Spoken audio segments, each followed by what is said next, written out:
travail de recherche se focalise sur l'utilisation des technologies mobiles au profit de l'agriculture pour l'atteinte d'une sécurité alimentaire au Burkina Faso.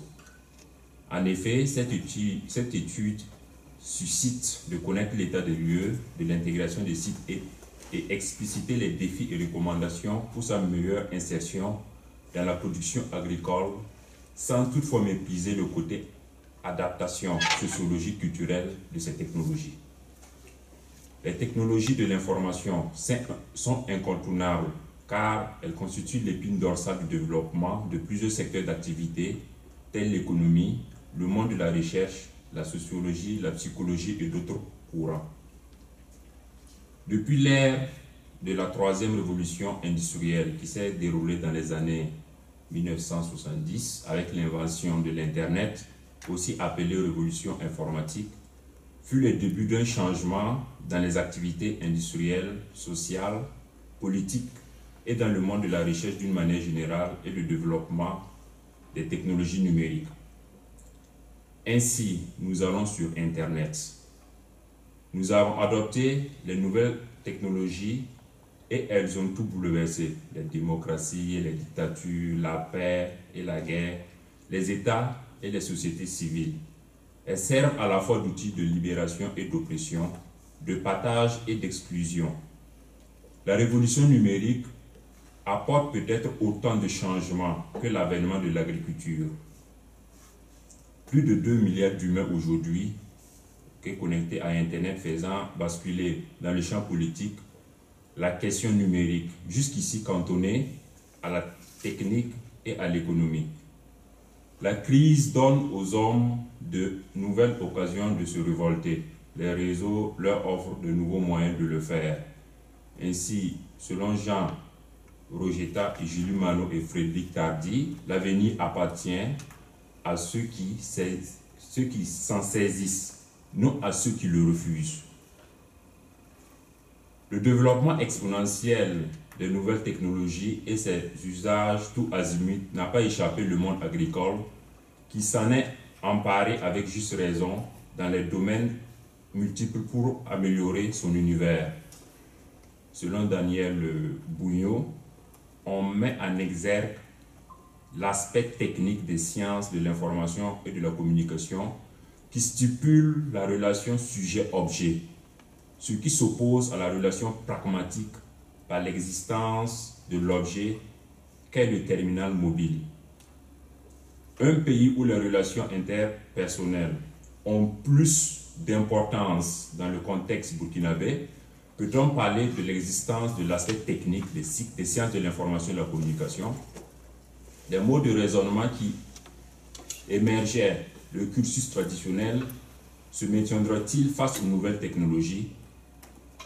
Quelle forme renouvelée de culture ou, diront certains, d'illettrisme engendre aujourd'hui le choc du visible avec le lisible ou les écrans face aux écrits?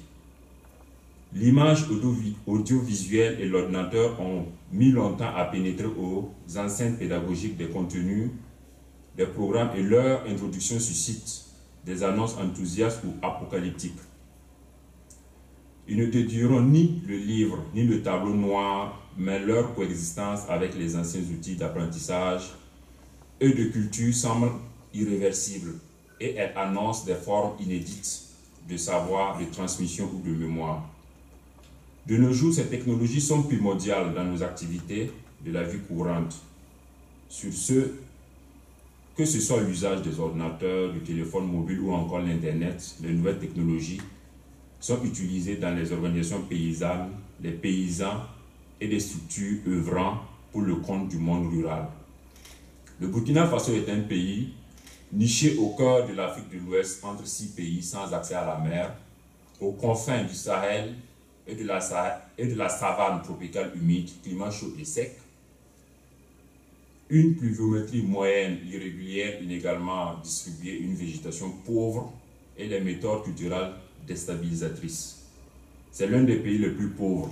Alors, selon le Conseil européen de décembre 1984, sont considérés comme pauvres, je cite, les personnes dont les ressources matérielles, culturelles et sociales sont si faibles qu'elles sont exclues des modes de vie minimaux acceptables dans la société. Point de citation. Du monde avec un produit intérieur brut faible, ok, je parle du Burkina Faso. Alors, on a 34% par exemple de ce PIB qui provient principalement des activités agricoles. La main-d'œuvre est forte, principalement rurale aussi. Dans le domaine de l'agriculture, on a plus de 86% de la population active qui intervient. Alors, le niveau d'intégration technologique sur l'utilisation des terminaux mobiles occupe, on a plus de 12 millions d'habitants sur 18 qui possèdent des terminaux mobiles. Je parle principalement de la téléphonie mobile. Selon l'autorité de régulation des communications électroniques et des postes, l'ARCEP, au Burkina Faso.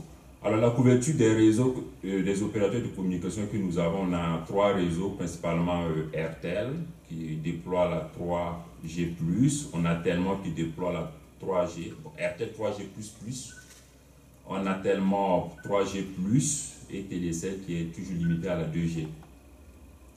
Cependant, les problèmes d'adoption et d'adaptation de ces technologies se posent.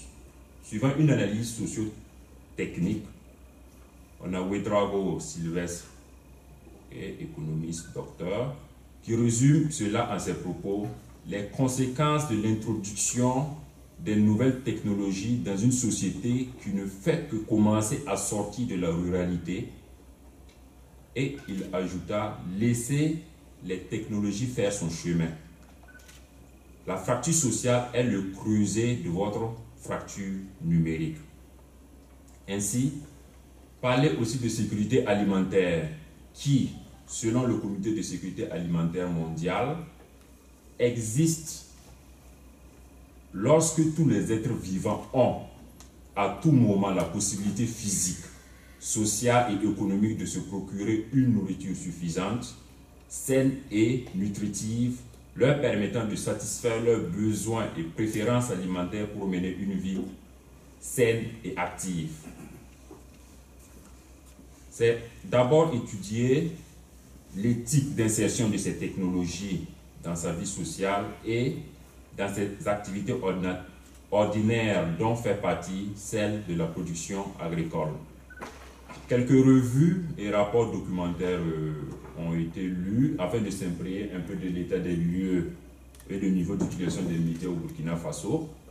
On a le Nord, le Bas et le Sud-Est qui, dans leur revue Connaître les médias d'Afrique subsaharienne, problématiques, sources et ressources, soulignent que les relations personnelles fortes qui existent en Afrique subsaharienne fait que la communication se rattache fondamentalement aux collectivités d'appartenance, l'appartenance ethnocentrique font que les médias n'ont pas une influence aussi prépondérante qu'en Occident. Fin de citation.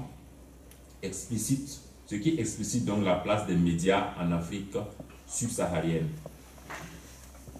Aussi, des rapports du docteur Ouedraogo Sylvestre, de l'ARCEP, de la FAO et de l'OMS aussi décrivent la situation du Burkina face à l'insertion des technologies de l'information et de la communication. Concernant aussi les enquêtes pour l'état d'avancement, alors j'ai pu effectuer 80% des enquêtes côté utilisateur. Au niveau de la méthodologie, on va redécrire un peu les acteurs qui entrent en jeu. Alors, 80% enquête côté producteur, on a eu 50% pour les directions étatiques, des rencontres qu'on devait effectuer. Alors, 40% avec les ONG et banques et 10% avec les opérateurs de réseaux de communication. Il reste donc à redéfinir la démarche scientifique en accord avec les recherches déjà effectuées, en réinterrogeant le cadre d'analyse afin d'optimiser en vue un deuxième séjour de terrain. La question centrale, c'est en quoi les terminaux mobiles contribuent-ils à la sécurité alimentaire au Burkina Faso? Ce qui nous permet de dégager 2 hypothèses principales, à savoir la première, une intégration et une adaptation totale des technologies de l'information et de la communication par la couche, au niveau de la couche rurale de la population, contribue à l'expansion de la production agricole. En 2012, je me penche sur les propos de Kofi Annan en 2012, alors secrétaire général de l'Organisation des Nations Unies, qui disait que les technologies de l'information sont particulièrement rentables comparées à d'autres formes de technologies. Des investissements modestes en matière d'éducation et d'accès aux technologies peuvent permettre d'obtenir des résultats remarquables. Même certains pays moins développés ont prouvé qu'avec une volonté politique et des approches innovantes, il était possible, grâce à l'aide internationale, de faire bénéficier des zones éloignées et rurales d'Internet et de la téléphonie mobile. De ce fait, les technologies de l'information et de la communication peuvent donner aux pays en voie de développement une chance d'éviter les longues et difficiles périodes de développement et d'autres pays ont été contraints de traverser. Fin de citation. Alors, pour l'état de l'art, on parle un peu de l'historique de l'insertion, l'historique et les étapes d'insertion par des technologies de l'information et de la communication au Burkina Faso. C'est dans les années 1968, là où on avait l'OPT, l'Office de Postes de Communication, et des postes et télécommunications, qui était chargé de gérer le réseau d'une manière générale. Alors, en l'an 2000, on avait 10 000 ordinateurs au Burkina Faso, avec une population qui était estimée presque à 11 millions d'habitants. Et c'est aussi en 2000 qu'on a permis à d'autres opérateurs de télécommunications tels Celtel, en son temps actuellement Airtel, et Télécel, de s'installer en plus du réseau de communication nationale qu'est Telmor. J'avais une autre question qui me vient après des commentaires venant de mes collègues. Effectivement, qu'il y a une agriculture, j'ai bien compris, urbaine, périurbaine et complètement rurale. Et je voulais savoir si il n'était pas intéressant d'intégrer en fait dans cet accaparement en fait du mobile, savoir l'usage et la communication entre les gens, entre, par exemple en périurbain, on peut discuter très facilement avec d'autres personnes qui vont très rapidement, sans passer par une application, nous expliquer comment utiliser le mobile. Alors c'est peut-être moins le cas, mais ça c'est peut-être une idée reçue de ma part, hein, mais j'y connais pas grand-chose, dans des espaces beaucoup plus ouverts comme ruraux. Donc ça fait que, à quelque part, ces productions, vous imaginez que ces productions étaient effectuées pas forcément en utilisant cette technologie. Ça ne veut pas forcément dire ça. Oui. Ça peut être autre chose. Pas forcément, mais ça peut être... un meilleur engrais, ça peut être une meilleure utilisation agricole sans passer par les mobiles. Oui, sans passer par les mobiles. Mais à quelque part, l'utilisation de ces mobiles à ce niveau, c'est quoi? C'est qu'il peut avoir un plus, un apport, une amélioration en utilisant ces technologies-là. Alors, vous voyez que, par exemple, utilisant rien que les services, par exemple, qu'offrent ces technologies sur l'ouverture d'esprit de la connaissance, par exemple, sur les différents produits, sur les semences. Alors, vous voyez que dans les enquêtes que j'ai effectuées, il y a des producteurs qui disent qu'on les vendait des engrais et que quand ils les utilisent, alors ça manque, ils partent au marché payer. Au marché, bon, comment ils n'ont aucune notion, par exemple, sur l'inconvénient qu'on peut avoir sur l'utilisation de ces engrais-là sur la production. Donc, à quelque part, ceux qui sont au marché aussi ne respectent pas des normes, par exemple, pour vendre ces engrais. Donc, ça fait qu'il y a un danger à quelque part. Or, avec ces terminaux mobiles, en plus que tu pourras, par exemple, te renseigner pour voir déjà les informations sur ces engrais, tu peux, hormis même que tu n'aies pas la connexion, utiliser rien que le côté commutation des circuits, appeler quelqu'un que tu connais bien pour avoir des informations. Donc, à quelque part, ça joue un rôle, ça vient arrondir, je dirais, et à quelque part, ça pourrait aussi contribuer à améliorer, parce que beaucoup se plaignent que, bon, la production, bon, les engrais, cette année, ça n'a pas donné, bon, et ils mettent à côté, par exemple, les raisons climatiques, financières ou autres. C'est pour dire quelque part, c'est l'organisation même, le management même souvent même de la production. Alors, il arrive aussi, si vous me permettez, que des gens commencent à s'aimer un peu plus tard que d'autres. Alors, à la fin, ils n'ont pas une bonne production. Si au début, ils étaient assistés, si au début, il y avait une communication entre les différents producteurs, ça allait permettre à la magie de commencer en même temps. Deux, trois remarques à partir de votre intervention. Vous avez évoqué Flichy, je pensais bien entendu aux travaux, notamment aussi autour des questions d'innovation. Il y a peut-être matière à se poser la question de savoir si justement les technologies mobiles et la problématique agricole, finalement, des étapes que nous avons connues peuvent être gommées autour de la question de l'innovation et passer directement à des dispositifs, pour le coup, innovants au sens de Flichy. C'est-à-dire que ce qu'on voit souvent dans les études comparatives aussi, c'est la reconduction de modèles antérieurs. Et ce qui est intéressant, me semble-t-il, c'est en fonction des contraintes que vous avez évoquées, géographiques, agricoles, etc., de voir dans quelles limites aussi il y a un apport de la technologie mobile, faisant qu'on évite de reconduire les mêmes erreurs, et au contraire, on est dans une logique, encore une fois, au sens de Flichy, d'une innovation qui est de nouvelles formes d'invention, en quelque sorte. Ça, c'est la première remarque. À mon avis, ça mériterait peut-être d'être posé comme question dans votre problématique générale. La deuxième remarque, c'est quid des données obtenues autour des technologies mobiles, c'est-à-dire, Noble parlait tout à l'heure, rapidement citer les big data, etc. Et la question, c'est, est-ce que d'une manière ou d'une autre, parce que je suis d'accord sur la question commerciale et économique, indéniablement, je ne la remets pas du tout en question. Mais il y a aussi une autre manière de voir les choses, c'est qu'on a une telle production de données que si celles-ci sont arrivées à un moment un petit peu organisées, traitées et réinvesties sur le terrain, il y a une incidence directe, éventuellement aussi, sur une gestion un peu plus rigoureuse, réfléchie, pragmatique, autour de la problématique agricole. Alors je pense notamment à ça parce qu'il y a plusieurs chercheurs maintenant qui associent les sciences infocom, mais bien au-delà, autour des technologies agricoles, des géographes, etc., qui travaillent beaucoup cette question de mutualisation de données, de récupération. Alors bien entendu, derrière, souvent ces données, elles sont vendues ou elles sont revendues par le biais de produits de données, etc. Donc, mais j'ai pensé à ça, peut-être que je suis hors sujet, mais ça me semble, quand on aborde la problématique de la mobilité technologique et des données, qu'est-ce qu'elles deviennent ces données? Est-ce qu'elles sont éventuellement réinvesties ou pas, stockées?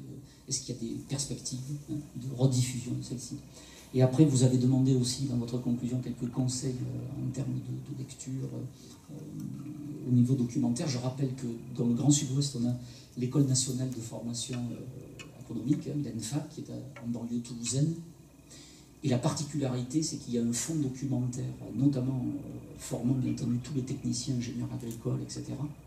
Et il y a une autre particularité, c'est que toute une partie du fonds documentaire et de l'information scientifique et technique est gérée par deux enseignantes-chercheuses en sciences infocom, qui sont, je les cite, Cécile Gardiès, qui est professeure en sciences de l'information et de la communication, et Isabelle Fabre. Elles ont cette particularité, je le souligne, ça me semble important aujourd'hui, ce sont des enseignants-chercheurs en sciences infocom, mais qui continuent de travailler en immersion avec les espaces documentaires. Et notamment dans ces espaces documentaires, il y a bien entendu toutes les problématiques de nouvelles technologies et de la problématique agricole. Alors, à l'occasion, je ne connais pas vos calendriers, vos contraintes, mais peut-être que ça vaudrait le coup d'entrer en contact avec elles, voire même de vous y rendre pour travailler un peu en immersion, parce qu'ils ont notamment une littérature assez singulière, qui n'est pas forcément toujours éditée chez des grands éditeurs ou proposée dans les bouquets de ressources électroniques. Il y a aussi des rapports d'expérience, etc. autour de ces questions-là.